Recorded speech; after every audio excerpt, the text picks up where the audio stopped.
Dari kampus Oren kita bersuara, membuka jendela dunia lewat kata. Ilmu komunikasi, tempat kita berbagi. Di Universitas Batu Raja, mimpi pun bersemi. Selamat datang di ruang bicara, podcast komunikasi Umbara. Suara kreatif, inspirasi nyata. Mari berdiskusi, satukan makna.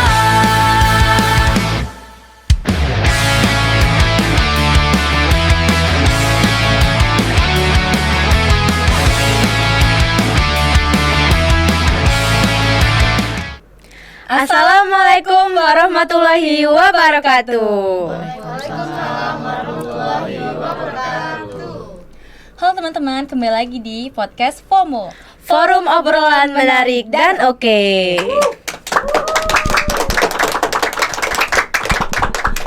Nah teman-teman, FOMO ini hadir merupakan salah satu ruang diskusi yang membahas tentang topik aktual, informatif, dan juga relevan untuk mahasiswa di kalangan zaman sekarang nih Bu. Dan pada hari ini kita sedang melakukan tugas mata kuliah dari mata kuliah Jurnalisme Audio, dosen pembimbing Ibu Fergiana MIKOM. Nah, perkenalkan saya Anisha Aprilia Rendari dan teman saya Gita Nugara Pratiwi. Kami berdua akan memandu jalannya podcast FOMO pada pagi hari ini. Podcast FOMO ini hadir sebagai media atau wawasan untuk berbagi dari banyak banget sudut pandang terhadap isu-isu yang berkembang baik di lingkungan akademis maupun di lingkungan sehari-hari nih teman-teman. Pada episode kali ini kita akan membahas topik tentang mental health. Melalui pembahasan ini diharapkan para pendengar dapat pemahaman yang lebih luas dan juga perspektif baru terkait tema yang dibahas. Nah teman-teman, mari kita sambut narasumber kita pada hari ini. Selamat pagi Ibu Septiana Wulandari. Pagi semuanya, pagi kita. Nah buat teman-teman yang belum tahu, Ibu Septiana Wulandari ini salah satu dosen Prodi Ilmu Komunikasi, mengampui mata kuliah Psikologi Komunikasi. Gimana Ibu kabarnya? Sehat Ibu? Alhamdulillah sehat, luar biasa. Senang ketemu Nisha, ketemu Gita dan teman-teman di sini. Kembali lagi di podcastnya Ilmu Komunikasi. Gimana kalian berdua? Happy? Happy, alhamdulillah sedikit. Harus happy ya. Iya nih, bukan kami lagi. Terima kasih juga sebelumnya untuk Ibu ya sudah meluangkan waktunya untuk hadir di podcast kami sebagai narasumber kami. Terkait dari podcast yang kami angkat Ibu, kami nih ingin mengangkat tentang isu-isu mental health di kalangan mahasiswa nih Bu. Mental health. Iya, mental health Ibu. Banyak Penyakitnya dibahas ya. Gen Z. Penyakitnya Gen Z. Sebetulnya mental health itu tidak hanya pada Gen Z. Bicara tentang mental health itu sudah ada dari dahulu ya sebetulnya. Cuman sekarang lebih di-hypekan lagi melalui sosmed dan katanya Gen Z yang banyak kena gitu. Padahal sebetulnya karena terkait dengan mental, semua individu tuh ada masanya di mana mentalnya up down gitu. Jadi nggak cuma Gen Z sih sebetulnya. Jadi mental health itu artinya meluas ya Bu ya, dari segala kalangan umur tuh bisa terkena Bu ya. Bisa banget gitu karena semua orang itu punya kondisi psikologi yang beda-beda gitu. Tapi ini perlu digarisbawahi ya. Ini saya di sini bukan sebagai psikolog, ini dari sudut pandang komunikasi. Dan kebetulan kalau di ilmu komunikasi ada mata kuliah psikologi komunikasi yang bicara tentang bagaimana sisi psikologi pada proses komunikasi. Iya Bu. Nah karena kami mendengar banyak sekali isu-isu mental health di era Gen Z, terutama kami ya Bu, mahasiswa-mahasiswa ini, kemarin tuh kami juga sempat mengetahui beberapa kasus Bu berkaitan dengan mental health yang berdampak kepada kami. Salah satunya itu yang lagi rame ya kita di sosmed. Waktu itu dari kasusnya Timothy Anugrah Ibu, salah satu mahasiswa Universitas Udayana. Dia ini ditemukan tidak bernyawa di gedung FISIP-nya Universitas Udayana ini, Bu. Yang bunuh diri itu bukan? Iya. Betul. Karena katanya Bu bullying ya, Tak ya? Bullying. Kasus bullying, Bu. Oh, berarti tapi itu kan jauh ya. Terus kenapa? Jadi maksudnya artinya di era sekarang tidak kecil mungkin kan, Bu ya, untuk mahasiswa-mahasiswa itu melakukan bullying terhadap sesama teman, Bu ya. Oke, kalau bullying itu sebetulnya kan tinggal cuman di lingkungan mahasiswa ya, di semua Ya. tempat itu ada. Bahkan kalau di SD ngerasain bullying nggak? Di sini SD ada bullying nggak? Mungkin beberapa ada sih, Bu, ya, kalau SD. ada Iya SD, dulu. SMP, lingkungan pendidikan, bahkan di lingkungan pekerjaan kan bullying itu juga ada gitu. Sebetulnya bukan sebuah normalisasi juga sih yang namanya bullying itu, karena dampaknya kan bisa berbeda-beda di setiap individu. Ada yang melekat sampai pada akhirnya berdampak pada kepercayaan diri, pengembangan diri, bahkan sampai ada yang kena di mentalnya gitu kan. Nah, tapi itu tergantung bagaimana kekuatan mental seseorang gitu sih. Kalau bullying memang nggak bisa dinormalisasikan. Ya, bukan Iya, sesuatu ya, yang bukan pantas. hal yang wajar dan ya sudah, kalau ledek-ledekan ya udah biasa aja gitu. Lihat juga tingkatan ledekannya tadi kan. Kalau ledekannya sudah nyampe kena ke mental itu kan berarti ya sangat merugikan, apalagi kalau sudah ledekan itu bersifat apa kayak ada unsur seksualitas dan lain-lain. Nah, itu udah tidak diperkenankan sebetulnya gitu. Iya, soalnya kan sampai terjun dari lantai 2 karena dikucilkan dia tuh, Bu. Sebetulnya bisa jadi itu tidak hanya bullying, tidak hanya penyebabnya bullying di area kampus, bisa jadi hal yang lain juga. Ya. Cuman di luar kampus kan semua orang juga ada kehidupan ya, kalau mahasiswa ya, termasuk dosen dan tendiknya juga. Tapi itu mungkin ada faktor lain juga yang memperteguh gitu, dan yang memperkuat lagi ya bullying tadi. Iya, gitu. mungkin faktor lain yang maksud Ibu tuh kayak yang bikin dia nambah deep down ya, Bu Ya, ya. yang nambah down dia lagi selain bullying, bisa jadi ya beban kuliahnya atau di lingkungan keluarganya atau bagaimana relationship dia dengan kawan-kawannya gitu, dan kita nggak pernah tahu itu. Iya, Bu. Nah, masalah bullying lagi nih, Bu, masih. Ibu pernah nggak sih terdengar atau mengalami di lingkungan itu, Bu? Kan Ada katanya lah. meluas. Kalau ibu kan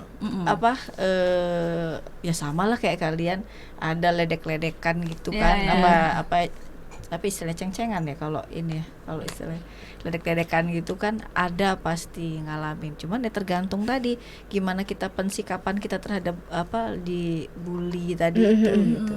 Misalnya dibully secara fisik, atau kalau dulu itu nama-nama bapak gitu.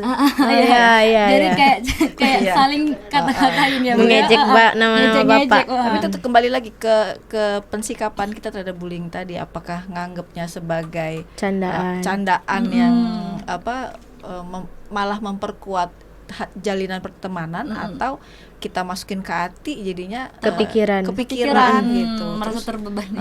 jadinya malah hal negatif yang terjadi gitu. Dan alhamdulillah selama perjalanan hidup ibu itu masih yang aman-aman sih buat ibu, karena mungkin karena saya mensikapinya ya gitu. Iya, jadi itu semua tuh tergantung dari cara kita mensikapinya, Iya. respon dari kita Dari sendiri. kitanya, kan kita nggak bisa ngontrol orang. Ya mau Gitu. kita masukin atau mau kita kayak bodo amat itu Iya ya, Bu. benar.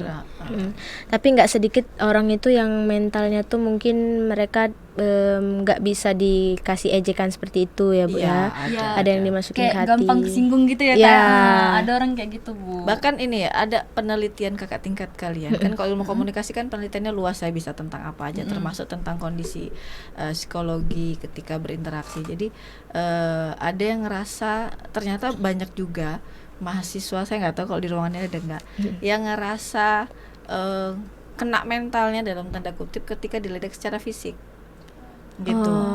Itu ada ternyata banyak gitu. Padahal Maaf Bu, motong, termasuk pelecehan ya, Bu? Atau nggak sampai pelecehan sih, cuman gini, cuman kayak ih kok gendut sih. Oh ya, ngerti. Ih kok hitam sih gitu, atau yang lain secara dandanan gitu terlalu menor, terlalu mencolok. Kok Nggak cek itu rapi sih ya, nggak gitu. rapi. Nah, itu ternyata ada juga mahasiswa itu yang kena sampai ke mental, jadi sampai jadinya nggak percaya diri gitu, takut untuk menunjukkan jati dirinya, jadi terus kemudian berusaha sebisa mungkin untuk nggak dikatain lagi gitu. Ada yang kemudian ya harus langsing nih biar nggak dikatain gendut. Jadi motivasi ya Bu ya, Iya, malah tapi justru. motivasinya bukan kepada sisi yang positif gitu, karena kena mental Lebih ke tadi, negatif. Jadi dia jadi beban, menekan jadi, ya, Bu. dan itu gara-gara itu penyebabnya bullying yang mungkin bisa dibilang dianggap orang lain tuh Sepele. bercandaan, tapi karena kondisi mental yang si penerima ledekan tadi nggak Nggak sekuat, stabil, ya. saya jadinya dia Down. benar-benar down gitu. Ada itu ternyata. Artinya selain kita miskom secara berbicara, kayak tanpa sadar kayak kata Ibu tadi kan ada orang yang nganggapnya ledekan, tapi ada orang yang nganggapnya serius. Jadi secara itu komunikasinya juga bisa berbeda gitu ya Bu ya, walaupun beda-beda orang Bu ya ternyata gitu. Sebetulnya kalau itu ya kan kita tuh kalau di komunikasi kan ada komunikasi intrapersonal, interpersonal, kelompok dan massa itu kan, ada itu kan.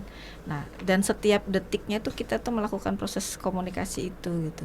Nah, dimulai dari komunikasi intrapersonal, gimana kita mengkoreksi diri, kemudian mensikapi apa yang ada sekitar kita. Nah, itu juga akan berpengaruh ke komunikasi interpersonal, dari intra ke inter kan. Nah, kalau kita terlalu banyak negatif thinking ke orang juga nanti akhirnya menerima stimuli atau pesan dari orang lain tuh Jadi lebih ke buruk, negatif. hal yang Iya, buruk ya. Balik ya Bu ya. Iya, terus kemudian akan berpengaruh juga ketika kita dekat dengan siapa, berkelompok dengan siapa, organisasinya dengan siapa, itu kan akan ngaruh juga kan.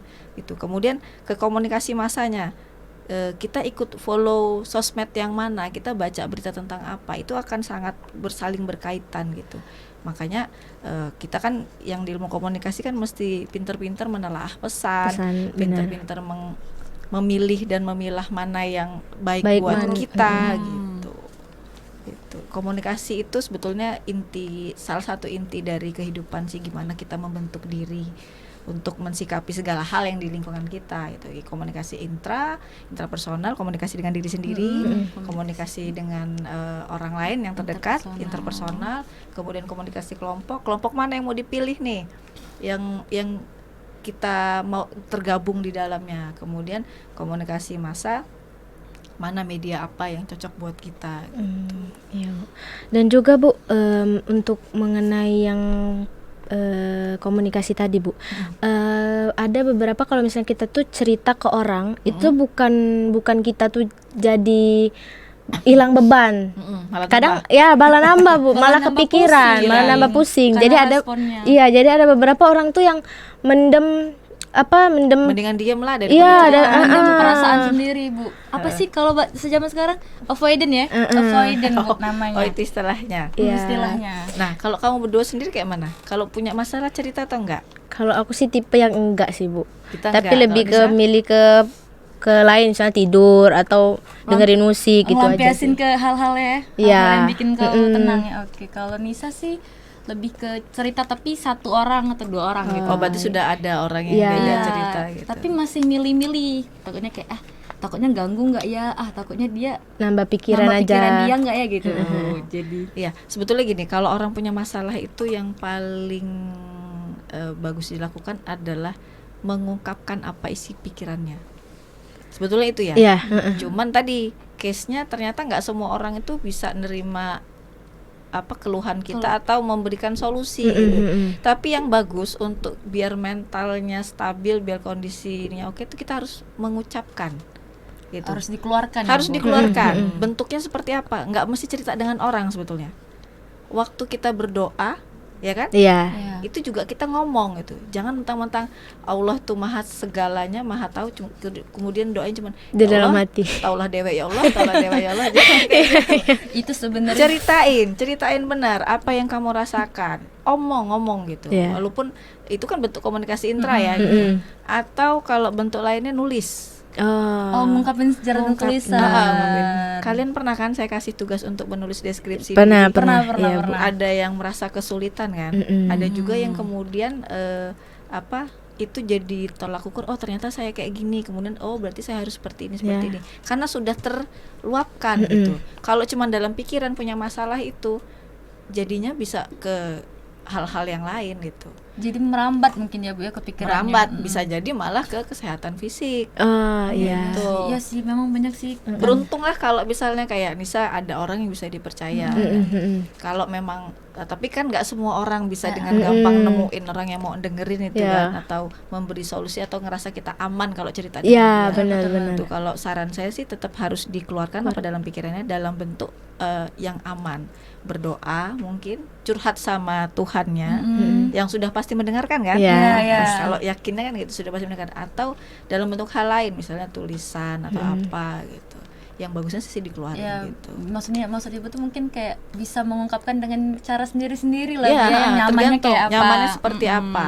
Terus itu dan yang pastinya komunikasi sih.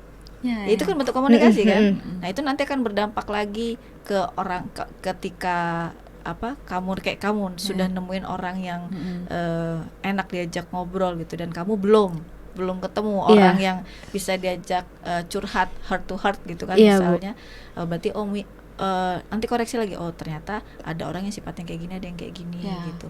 Itu kan terus kita ada evaluasi dari proses komunikasi tadi.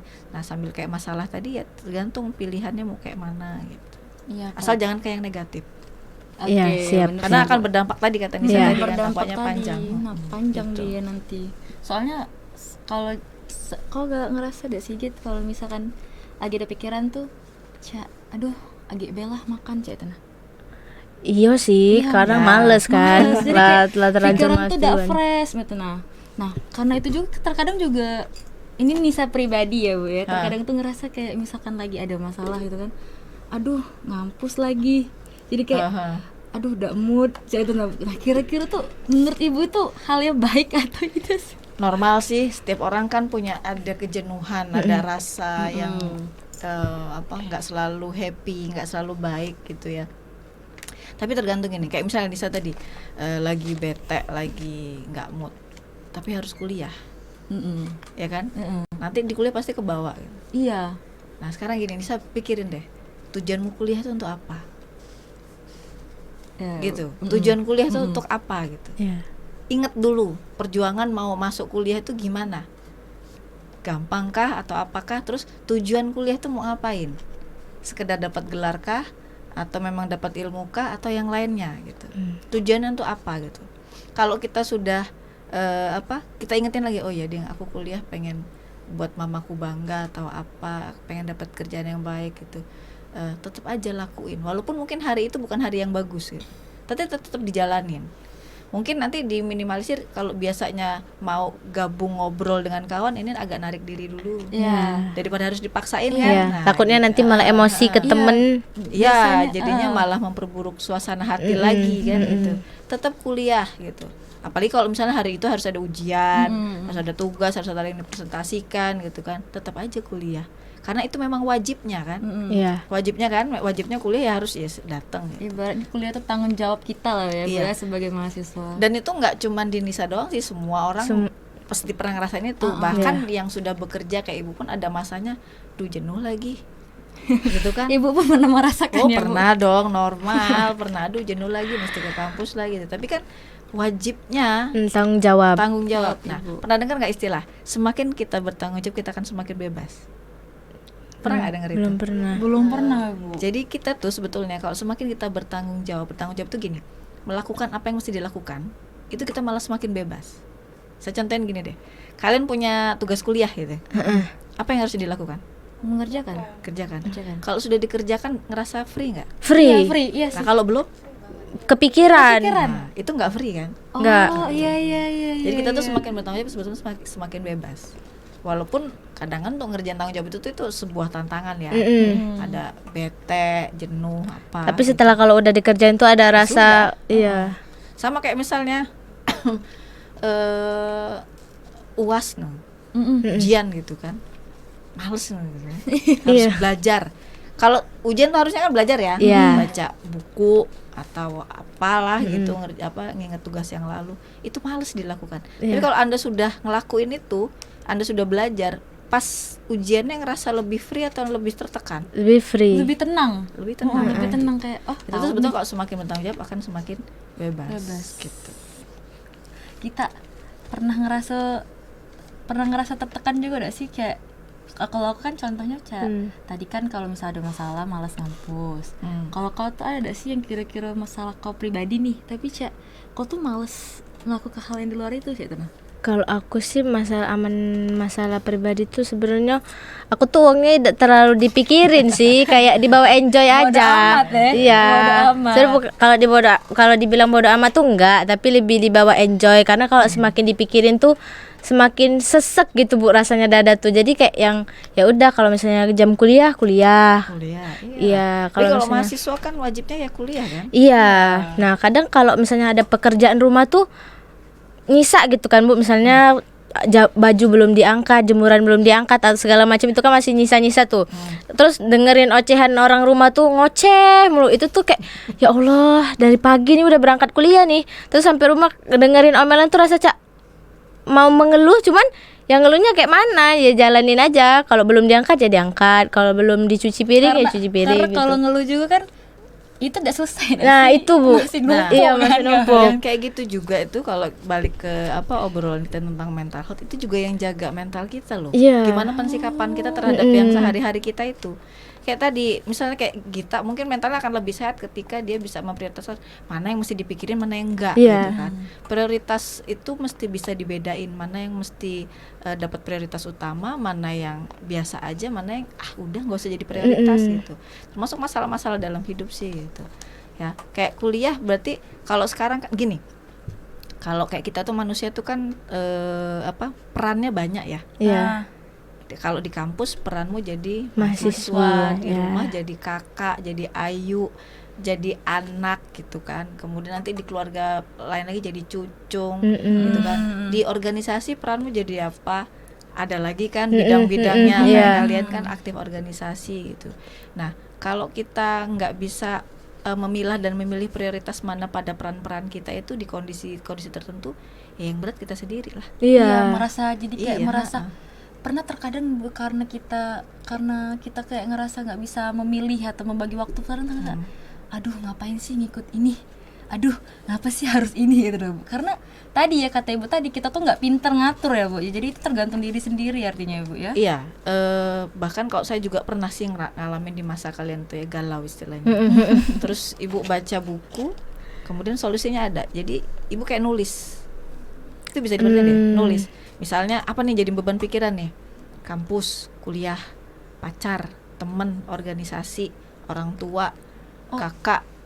Ibu kayak bikin to-do list gitu ya Bu? Iya, kayak nulis gitu. Terus nanti yang mana yang kira-kira jadi, kalau cuman pikiran kan tadi bingung kan. Iya. Nah itu dalam bentuk tulisan, kamu tulis deh mana misalnya ada orang tua nih, terus kampus, terus apa lagi sih beban umuran kalian ini? Ibu udah lupa Organisasi. deh. Organisasi, Iya. pacar misalnya.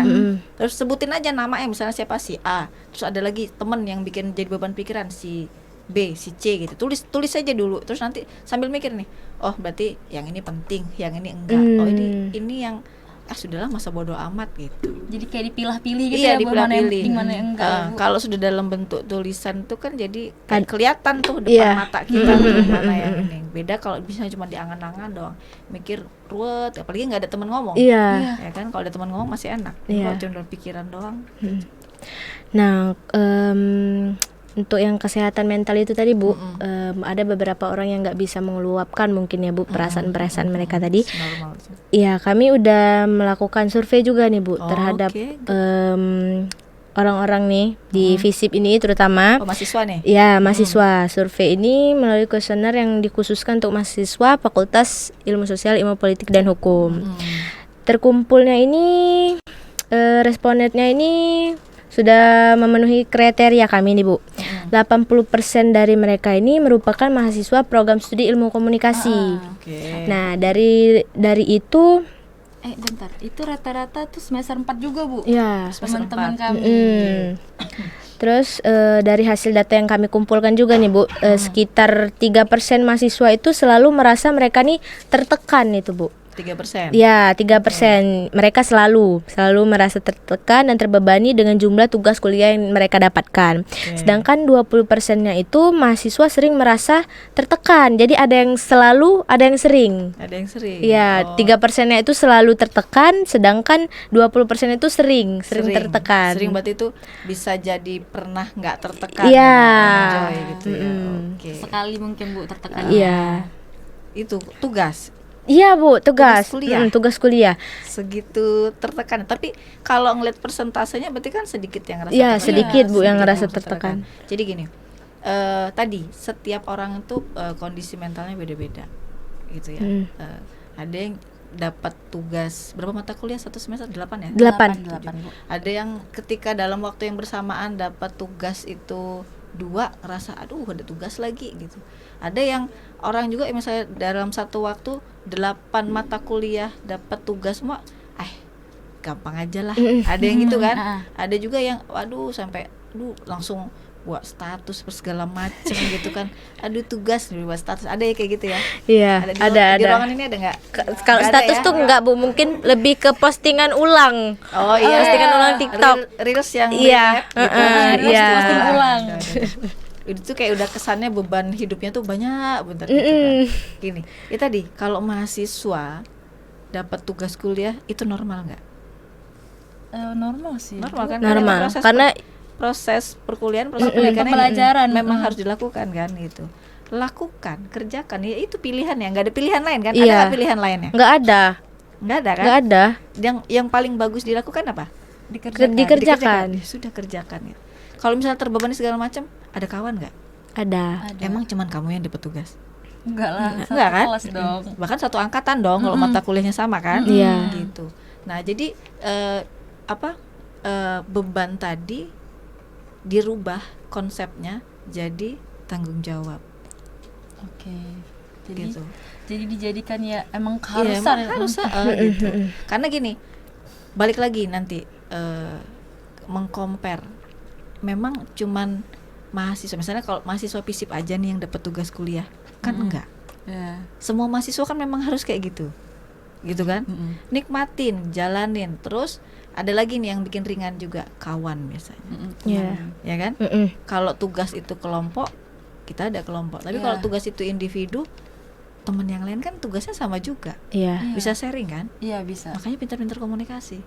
Ya nggak sih? Iya benar. Tapi benar. emang bener sih Bu, teman tuh kayak membantu jauh lebih mudah sih. Kayak misalkan kita ngerasa tuh tugas, misalkan tugas 8 mata kuliah itu Sorry. Iya. Alarm ibu, maaf. Ini alarm jemput anak sekolah. nggak apa-apa Bu, Sorry. biar nggak lupa ya Bu. Biasanya sibuk urusan kerjaan, anak kandung yang nggak keurusan. Oh iya. Ya. Iya, karena ngerasa kayak teman tuh kayak misalkan kata Ibu tadi ada 8 di hari yang sama. Ada orang yang ngerasa oh gampang, ada yang susah. Justru menurut Nisa kalau misalkan kita sendiri yang mengerjakan itu lebih susah. Tapi kalau misalkan bareng-bareng Iya. atau kayak ramian itu kan bisa kayak nomor ini kira-kira apa ya, bisa sekalian diskusi. Iya. Makanya itu juga biar dapat temen yang enak, ya cara komunikasi kita yang enak harus bagus iya ya. benar. ya Harus kan? enak. Gitu kan. Itu sangat berkaitan loh, proses hidup tuh ya. Kalau mau dapat teman yang enak, berarti kita juga Harus enak, menyesuaikan kita diri. harus Menyesuaikan menyesuaikan. diri. Tuh. Yang pertama itu mesti nerima dulu diri kita, baru kita bisa nerima orang lain. Kalau kita masih suka ngeluhin diri, kok aku ini ya, kok aku mah ini ya gitu. Iya. Nanti harus pas kita interaksi Interaksi. dengan orang lain juga akan ngaruh kan. Proses konsep diri kita tadi itu gitu. Kalau nggak pede kan kayak ya gimana mau berteman sama orang kalau diri sendiri nggak pede ya Bu ya. Kalau ada yang nanya misalnya, Bu kan nggak gampang Bu, pede aku dia enak, dia cantik, dia enak, dia orang kaya, dia enak, dia gaul gitu. Iya, Sedangkan insecure aku lah. tidak, gitu, Iya, insecure. jadi kayak malahan mikirnya kayak perspektifan kasta ya Bu, kayak cantik-cantik Iya, gitu. Padahal kan nggak mesti kayak gitu. Memang kalau berkawan harus ngelihat cantik atau ganteng. Enggak kan? sih. Emang kalau berkawan harus ngelihat secara fisik, gendut, kurus, langsing dan lain-lain. Kan enggak kan gitu. Kalau kita bisa nerima diri kita, cara berpikir kita yang positif, itu yang akan lebih bisa dapetin kawan kan. Vibes kita tuh bakal keluar lagi. Nah kalau dapat kawan yang nggak sesuai dengan ekspektasi kita, ya sudah jauhin. Jauhin. Tapi jangan dimusuhin. Ya. ya kan? Oke. 1.000 kawan itu kurang, 1 musuh kebanyakan, bener nggak? Benar sih Bu. Benar Cukup sih. jaga jarak aja. Cukup jaga jarak. Kasih batasan lah ya, Bu, Kasih ya. batasan, iyalah. Ngapain juga dekat dengan orang yang nggak menguntungkan atau nggak ngenakin buat kita kan? Iya. Buang-buang energi. Ya, terus surveinya apa lagi? Surveinya tuh kebanyakan juga mahasiswa ini Bu sulit untuk mengatur waktu antara kuliah, organisasi, sama waktu istirahat mereka nih Bu. Jadi kayak terus masalah-masalah yang lain juga tuh mereka tuh sulit untuk mengatur itu. Nah, menurut Ibu apakah hal tersebut mempengaruhi kondisi kesehatan mental mereka atau enggak? Balik lagi, gimana pensikapannya? Gimana memilih prioritasnya? Kuliah, organisasi, istirahat, mana yang paling ini prioritas? Mana? Kuliah. Fokus ke kuliah dulu. Organisasi harus nggak? Harus. Tapi ketika organisasi itu bisa mengganggu aktivitas utamanya kuliah, kita harus bisa koreksi. Atau organisasi tadi membuat kita jadi pribadi yang antipati terhadap tanggung jawab utama misalnya. Sudah, enggak usah lah masuk kelas, lemaklah kita urusan organisasi gitu. Kesekret gitu. Nah, misalnya ya, berarti itu sudah ada yang aneh, sudah ada yang salah di situ gitu. Kemudian istirahat ini juga penting. Pernah nggak ngerasain bedanya kalau kamu tidurnya tuh cukup dengan yang kurang? Pernah Bu ngerasain. Beda kan? Beda banget. Kalau misalnya udah kurang tuh, kalau kita seharian udah aktivitas di luar nih bisu Bu. Kalau pulang rumah tuh rasa tidur tuh pendek banget, terus kayak emang pules tidurnya tuh. Cuman kayak ya udah lewat aja tidur melek, udah mak itu Bu. Lanjut kuliah lagi ya, pagi lagi. Itu yang tidurnya mungkin 8 jam gitu kan. Kalau misalnya ada yang gini, kadang-kadang banyak beban pikiran, sudahlah scroll TikTok atau apa, terus tidurnya nanti jam 3 malam. Padahal nggak ngerjain apa, cuman scroll iya. gitu-gitu. Ujung-ujungnya tidurnya kurang. Iya. Pas besok kita bangun, normal nggak isi kepala? Belum tentu. Malam fisiknya kan capek. Jadi kalau memang waktunya istirahat ya istirahat, waktunya kuliah ya kuliah, waktunya organisasi ya organisasi. Gitu. Harus bisa dibedain. Harus bisa membagi waktu ya Bu ya. Iya, termasuk ya Ibu juga pernah ngerasain sih kayak gitu. Nah, kalau sekarang misalnya waktunya kalau misalnya capek, stres urusan kampus, ya sisihin waktu untuk nongkrong misalnya. Ya. Me time mungkin ya Bu. Me time terserah, beda-beda kan kalau orang. Tapi kalau waktunya tidur ya harusnya tidur. Harusnya istirahat gitu. Idealnya kan gitu. Cuman kan nggak semua orang bisa dengan gampang merealisasikan apa yang saya sampaikan. Benar. Itu berproses. Nanti juga setiap orang tuh ada masanya. Iya lagi, yang kemarin salah lagi, gitu kan? Menyadari kesalahan ya Bu. Kalau dia memang ada introspeksi ya, ada evaluasi diri. Idealnya sih gitu. Ya. Nah Ibu, masih ada nih Bu, sekitar 45% dari kuesioner ini mengisi mahasiswa ini memilih untuk lebih curhat ke teman kuliah nih Bu, daripada ke pihak lain, misalnya kayak saudara atau orang tua. Nah menurut Ibu itu kayak mana itu Bu, pendapat Ibu? Udah sih lebih ke ini Bu, lebih kayak menurut Ibu orang ternyaman itu kayak teman atau tergantung pribadinya sendiri Bu, mereka memilihnya. Kalau menemukan orang yang tepat untuk ngobrol itu terseleksi sebetulnya. Ya kan? Tergantung topik yang akan diobrolkan nanti pada akhirnya. Kalau misalnya ada yang hubungannya dengan keluarga dekat, maka dia akan lebih nyaman curhat dengan sesama keluarga, dengan anggota keluarga. Cuman walaupun itu memang circle terdekat ya seharusnya keluarga ya. Tapi nggak semua orang ternyata seperti itu. Ada juga yang pada akhirnya proses seleksi dia ngobrol, ketika dia interaksi dengan orang, ternyata temen yang nyaman untuk saya lebih nyaman ajak ngobrol. Ya sah-sah aja sebetulnya itu. Sah-sah aja, nggak apa-apa. Yang penting tadi gini, ketika ngobrol, ketika curhat tersolusikan-kah atau minimal mengurangi nggak beban kita tadi gitu. Curhat itu harus ya tadi yang saya bilang tadi ya, kita harus bisa ngeluapin apa yang dalam pikiran kita. Itu tuh salah satu yang wajib kalau dalam proses psikologi komunikasi itu. Tinggal caranya gimana, dengan siapa, itu tergantung dari individunya masing-masing. Gak apa-apa curhat sama kawan kalau kawannya bisa dipercaya. Tapi kalau pada akhirnya kawan akan membawa permasalahan baru, kayak kata kita tadi kan, curhat malah nambah pusing. Ya sudah, jangan Dia jangan dicurahkan. dan bukan berarti misalnya Nisa nih curhat dengan Gita, kemudian Gita ember kan ini misalnya gitu ya. Ya sudah, besoknya nggak usah curhat sama Gita lagi, Iya. cari Jadiin yang lain. itu ya, Bu, Itu jadiin- tadi yang kata tadi akan terseleksi. Iya, terus Lebih nyaman ke siapa gitu. Nah, terus Bu ya, dari data yang kami kumpulin kemarin, kami juga kan ada pertanyaan nih, Bu. Mereka tuh kira-kira mahasiswa era Gen Z seperti kami tuh kayak milih buat ngilangin stres tuh kemana sih? Ada yang ngisi nih di coffee shop, main game, baca buku, dengar musik, dan ada yang lain juga. Nah, kalau versi Ibu nih yang lebih nyaman tuh, ya Ibu sendiri yang Ibu terapkan tuh apa, Bu? Kalau saya beda-beda ya. Iya. Kalau dulu ya sama sih, saya juga pernah ngelewatin masa kayak kalian ya. Kalau lagi bete kuliah itu main itu dengan kawan dekat gitu. Atau agak aneh mungkin ya buat kalian. Kalau ibu dulu berdiam diri di perpustakaan. Oh, baca buku ya, Bu? Iya, kalau dulu mungkin itu agak aneh untuk sebagian orang, tapi saya dulu nikmati itu gitu. Kalau dulu kan belum ada tuh kayak sosmed yang apa? Kalau ebook belum ada dulu, buku yang itu digital belum. Kemudian apa namanya, kayak sosmed itu nggak terlalu ramai kayak sekarang zaman ibu dulu. Jadi dan apa, nyamannya ibu dulu baca. Iya, era dulu tuh mungkin digitalnya terbatas ya, Bu ya. Ya belum se-hype sekarang. Tapi ibu juga nyempatin waktu untuk dengan kawan nongkrong di kafe atau nonton konser. Kalau dulu yang lakuin apa yang disenengin gitu, ya seru lah, seru. Sampai sekarang juga ayo kalau diajak nonton konser boleh gitu kan. Ya kita ada waktunya me time, pengen sendiri, ada juga pengen stress release itu dengan kawan gitu. Dulu kalau misalkan nonton konser, Ibu suka nonton konser apa? Kepo gitu. Bu. Kaget tiba-tiba Bu Ulan ternyata sering nonton konser. Ya iyalah, namanya juga muda, anak muda ya kan Bin ya. Apa aja kalau dulu kan ibu besar di Bandar Lampung ya. Jadi kalau ada konser apa kayak band-band ternama ya. Tapi kan Bandar Lampung emang termasuk kota sih, jadi emang sering ada event-event konser. Iya, itu termasuk stress release juga itu. Ya slang zaman dulu, kemudian Salon Seven, Padi, gitu-gitulah ya.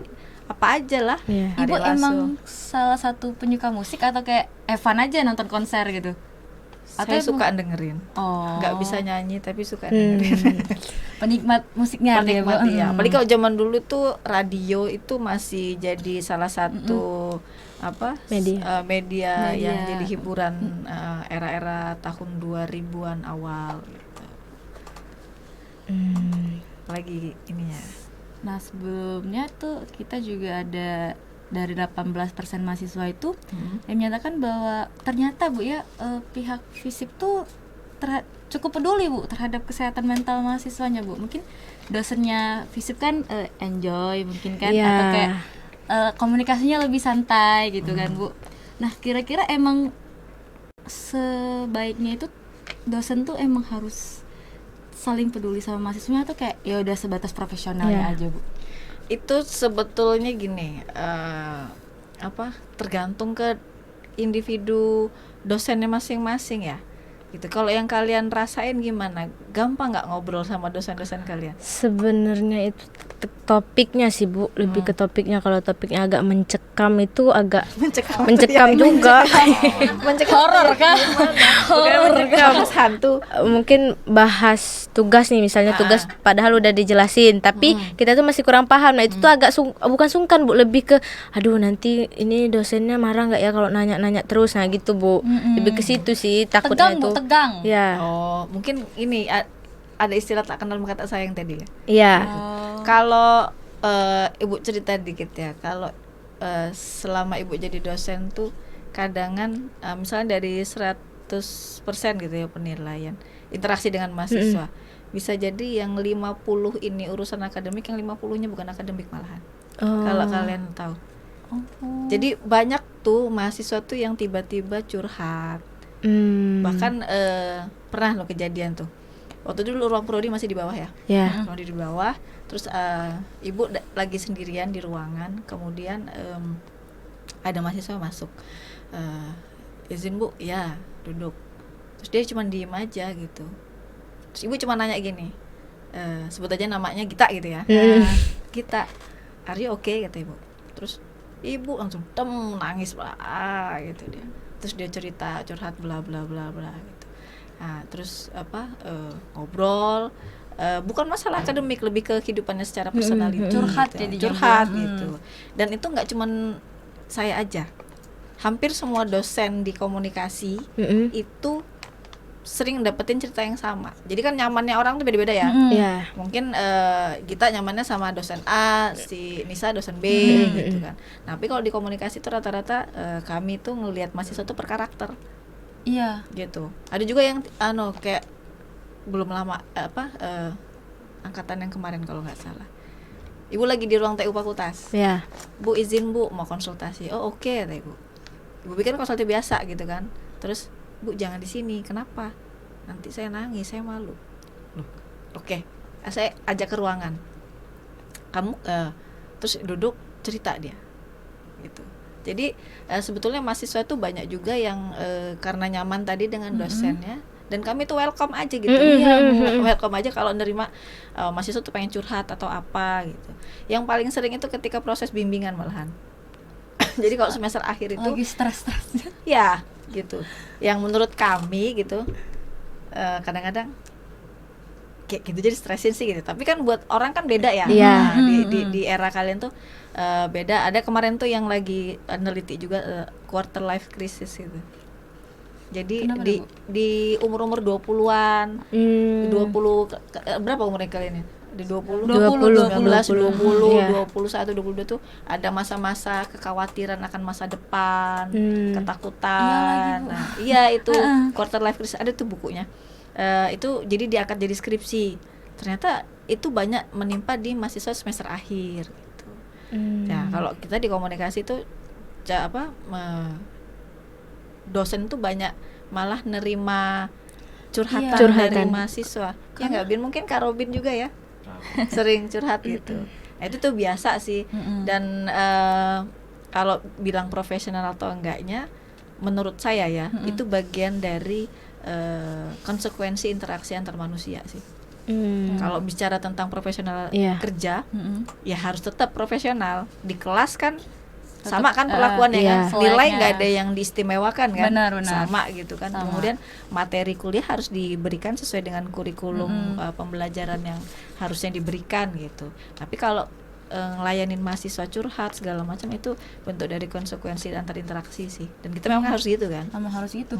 Terus juga karena responnya dari dosen-dosen kan bagus ya Bu, jadi mahasiswa tuh pasti kayak nyaman curhatnya sama dosen-dosen. Jadi mungkin itu sih, mungkin Bu Ulan responnya nggak cuman saya, hampir semua dosen komunikasi. Karena kalau Nisa pribadi gitu sih Bu, kalau mau cerita jangan curhat ya Bu, kayak cerita hal-hal kecil gitu kan, misalkan yang itu kalau misalkan lihat orang dulu, kalau misalkan Nisa tahu nih, orang ini bakalan ngeselin, nggak usah cerita gitu kan. Ya memang, ya kadang-kadang kami itu surprise aja, tiba-tiba pernah tuh dalam ruang sidang Bu Bianca cerita kan biasanya kalau nguji itu rame ya, di setiap ruangan tuh nanti ada momen misalnya dosennya kan pindah-pindah tuh biasanya kan, ada momen tuh Bu Bianca tuh cuma berdua dengan mahasiswa, tiba-tiba dia cerita tentang keluarganya. Maaf ya Bu, saya cerita ya Bu, ini saya belum pernah saya ceritain ini ke orang lain gitu. Dia cerita nangis gitu, langsung tumpah. Iya, itu biasa kalau di kami, bahkan yang aneh-aneh ya Bin ya. Kak Robin mengalaminya. Iya. Nah, balik ke kayak cerita antar komunikasi dosen dan terus juga ada pertemanan kan pasti Bu, di setiap kampus itu kan organisasi kelas. Nah, menurut Ibu pertemanan yang baik tuh kayak apa sih Bu? Pertemanan yang baik ya, pertemanan yang sehat yang gitu sehat ya. Secara emosional, perilaku gitu. Iya. Lihat di perkembangan diri kamu. Oh, balik ke diri sendiri ya, Pak? Iya, kalau kamu dengan berkawan dengan si A atau si B, kemudian kamu stuck, tidak ada perubahan, tidak ada perkembangan, baik itu secara pola pikir, penampilan atau apa, berarti nggak sehat. Atau malah gini, atau ketika kamu berkawan dengan seseorang, kamu mendekati pada hal-hal yang sifatnya nggak bagus, lebih nggak peduli sama orang, cara berpikir lebih negatif dan lain, berarti itu nggak sehat. artinya kita tuh nyari temen sekaligus yang pengen ibarat kata glow up bersama ya Bu Iya ya. dong, iya dong, harus glow up bersama. Kalau misalnya kawanan cuman pas happy, yang dekat cuman pas happy doang, pas sedih dia enggak, ya nggak bisa dong. Iya, bukan temen sih, Bukan jangan. teman sih, ya kan? Iya. Terus ketika kita berteman dengan orang itu nggak ada perubahan yang bagus, nggak mesti signifikan, tapi perubahan yang bagus, walaupun hal kecil, berarti nggak good impact tuh kawan.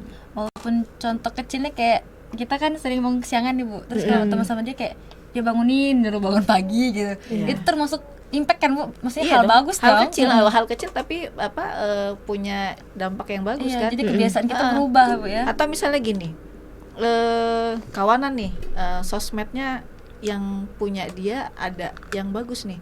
Misalnya gini, dia ternyata follow hal tentang manner misalnya, attitude. Oh ternyata dia algoritmanya ke situ dong pasti ya, tentang attitude, manner gitu, dan bagaimana berperilaku baik, cara jalan, cara duduk, cara berpenampilan, cara makan gitu kan. Pas kita ngeliat, oh ternyata kau follow itu ya gitu. Kenapa? Terus dia cerita gitu, oh ini aku belajar ini gitu. Kemudian kita, sudah aku follow juga. Itu pun salah satu hal yang good. Iya sih. Gitu. Kayak Ibu bilang kita ngikut follow juga, tapi emang sih Bu kayak FOMO ya, contohnya kayak forum kita ini namanya. Jadi kayak FOMO. apa temen yang ngelakuin, kita ikut ngelakuin selagi bagus ya Bu ya. Selagi positif. Selagi positif nggak masalah ya Bu ya. Nggak masalah ya, memang kita harus, dan namanya teman tuh kita kan nggak boleh batasin ya, menurut saya nggak boleh batasin, tapi harus difilter mana yang bisa deket, mana yang enggak. Gitu. Kita tuh berkawan harus sama semua orang gitu. Tinggal difilter aja yang bagus buat kita atau enggak. Jadi teman yang sehat itu teman yang membuat kita tumbuh, berkembang. Nggak harus signifikan, tapi berproses gitu. Iya. Nah, dari pertanyaan-pertanyaan tadi Bu ya, kira-kira dari pihak fakultas lah Bu ya, fisip tuh ada solusi nggak untuk cara melihat pertemanannya, atau kayak ada tipsnya gitu buat cara ngejaga mereka supaya nggak stres, yang selain dari sendiri tadi Bu? Kan dari sendiri kan pasti ya Bu ya, kalau kita nggak bisa, tapi kalau misalkan dia udah mencoba nih Bu, tapi kayak aduh lingkungan aku nih kayak nggak mendukung, teman aku tuh masih gini, terus gimana tuh? Gini, lihat persentasenya, seberapa banyak mahasiswa yang tidak berkembang sama yang berkembang. Ya. Gitu. Ketika banyaklah yang berkembang. Gini, kalian gini aja, waktu kalian semester 1 sama sekarang semester 4, ada perkembangan yang ke arah positif nggak? Ada banyak. Ada banyak ya. Kelihatan sih dulu kalian nggak dulu kalian tuh nggak selugu dulu gitu. Kalau sekarang kan, Ibu masih ingat ya mengajar semester 1 kan, masih beda. Nah ketika ada perubahan kemudian yang arahnya bagus, berarti sistem kampus sudah mendukung itu gitu. Iya. Gitu. Kalau masih, dan rata-rata ya, kalau itu rata-rata. Kalau sekitar 80% mahasiswanya berkembang ke arah yang lebih positif, berarti sistem kampus bagus. Tapi kalau misalnya 80% mahasiswanya jadinya tidak bagus, banyak yang lebih ke negatif, berarti sistemnya yang salah gitu. Tapi dari data sih kebanyakan itu ya berkembang ya. Iya, kebanyakan berkembang. Cuma sedikit sih Bu, mungkin yang 3% tuh memang individunya. dari mereka menanyakan saja kepada diri sendiri ya. Individunya. Ada apa dengan dirinya. Individunya, dan itu wajar sih kalau dalam sebuah komunitas ada yang bagus, ada yang enggak, itu kan adalah sebuah fenomena yang biasa. Tinggal ngelihat persentasenya, lebih banyak yang bagus atau yang tidak gitu. Dan kalau saya sih ngelihatnya kalau mahasiswa komunikasi banyak yang lebih berkembang ke arah positif ya. Iya sih, iya kan Gun ya. Yang tadinya nggak pede, jadi lebih pede. Benar. Yang tadinya nggak berani ngomong, lebih berani ngomong gitu. Walaupun memang masih ya perlu arahan, arah bimbingan gitu. Balik komunikasi Bu, kan sering kali ya kalau misalkan dengar kayak anak komunikasi pasti pintar komunikasi. Gimana kalau anak komunikasi yang introvert Bu? Iya Bu. Kayak gimana ya Bu ya? Gini, komunikasi itu kan nggak cuma ngomong, ya kan Sah? Iya. Ketika kita mensikapi sesuatu, itu pun sudah komunikasi kan? Ya kan? Iya sih benar Bu. Jadi komunikasi itu nggak harus pintar ngomong. Artinya banyak kan Bu, komunikasi kan banyak juga, ada yang dari fisik kan, dari kayak Iya. maksudnya tuh kayak Dari dari pembawaan diri. Iya, dari pembawaan gitu. diri. Nggak terus harus gimana dari ngomong. menyelesaikan masalah, gimana menginterpretasi sebuah masalah, gimana ketika berhadapan dengan situasi yang baru gitu. Walaupun introvert, rata-rata kalau mahasiswa komunikasi mungkin dia nggak semuanya pinter ngomong secara di depan publik, ya. Tapi ada juga yang dia bisa mendengarkan atau dia bisa mengatasi sebuah masalah. Lebih bijak mungkin ya Bu ya. Atau bisa, nah kayak kalian misalnya biasa ngedesain sesuatu. Iya. Kalau buat foto lebih estetik karena dipandu oleh Kak Robin sama Kak Bayu misalnya kan. Jadi nggak mesti semuanya komunikasi harus pinter ngomong di depan publik. Walaupun rata-rata pada akhirnya lulusan ilmu komunikasi itu yang sangat percaya diri untuk ngomong depan orang, benar nggak? Benar benar sih Bu. Tapi memang nggak bisa dipaksain. Saya juga nggak bisa maksain. Misalnya ada mahasiswa yang karakternya memang pendiam, sangat pendiam, kemudian dipaksa dia, ayo kamu jadi harus bisa pidato segala macam, nggak bisa. Tuh. Ya, jadi setiap mahasiswa tuh punya karakter yang beda-beda. Tapi rata-rata memang dia bisa berkomunikasi dengan orang lain dengan baik. Kerja dalam tim itu juga bentuk komunikasi loh. Iya sih. Soalnya tapi kan karena kerja dalam tim tuh Bu ya, kayak walaupun sering miskom tapi kalau misalkan kita ngerti kan, maksudnya kayak komunikasi dia kayak ibaratnya dia nggak ngomong nih tapi dari raut mukanya dia kayak aduh kayak dia itu deh marah gitu atau kayak dia itu deh. Kepandaian untuk adaptif atau bisa menyesuaikan diri dengan lingkungan itu juga merupakan kepandaian komunikasi, itu juga kecerdasan komunikasi gitu. Banyak orang yang pinter dalam sisi akademik tapi dia tidak bisa menempatkan dirinya pada situasi atau kondisi tertentu. Nah, dalam komunikasi kan kita mesti bisa baca nih. Ini kalau lagi kondisi seperti ini kita harus berperilaku seperti apa, harus ngapain, menyesuaikan ya, harus bisa menyesuaikan. Itu pun kecerdasan komunikasi juga di situ. Jadi komunikasi nggak mesti ngomong sih. Oke. Nah, untuk pertanyaan terakhir nih Bu, kan tadi tuh kan ada beberapa mahasiswa yang emang introvert lah ibaratnya. Itu tuh gimana Bu cara Ibu berkomunikasi antara dosen atau dengan mahasiswa gitu Bu? Contohnya dengan gimana anak nih? yang introvert mungkin waktu mau bimbingan mungkin. Nah, itu gimana itu Bu cara Ibu komunikasi Ibu dengan dia gitu? Karena kan mungkin dari segi komunikasi secara langsung dia mungkin gugup atau takut atau Mungkin gimana dia kayak gitu. nggak ngerti tapi kayak aduh nanyanya gimana ya gitu. Terus Iya. juga Ibu pikir dia ngerti padahal dia nggak ngerti gitu, karena dia suka ngungkapinnya itu gimana Bu kalau Ibu komunikasikannya? Jadi gini, kalau misalnya kayak kami ya, Ibu dan teman-teman prodi dosen tuh udah biasa menghadapi mahasiswa dengan karakter yang berbeda-beda, yang unik-unik. Banyak ya Bu. Nah, kelihatan sih mahasiswa tuh kalau misalnya dia takut atau gugup menghadapi dosennya tuh, gitu. Dari mimik wajah Iya, ya Bu? Dari raut ada wajah. yang berani malahan ngomong, Bu aku nih nak bimbingan tapi aku gugup dengan Ibu. Ada yang berani ngomong gitu. Ada yang nggak berani ngomong. Tapi Ibu udah kelihatan gesture kan kita kelihatan ya bahasa tubuh.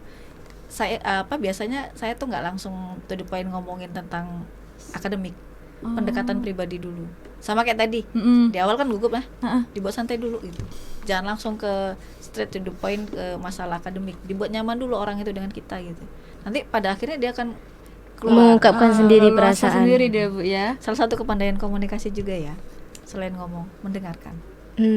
Kan banyak orang tuh pintar ngomong tapi nggak pintar dengerin. Iya. Benar. Iya. Banget itu, Dan banyak buat orang itu nyaman dengan kita adalah kita mau mendengarkan dengan tulus ya. Iya. Gitu. Itu juga termasuk jaga kesehatan mental mahasiswa juga sih. Ya mudah-mudahan ya selama ini pelayanan yang diberikan di prodi komunikasi itu membuat nyaman mahasiswanya.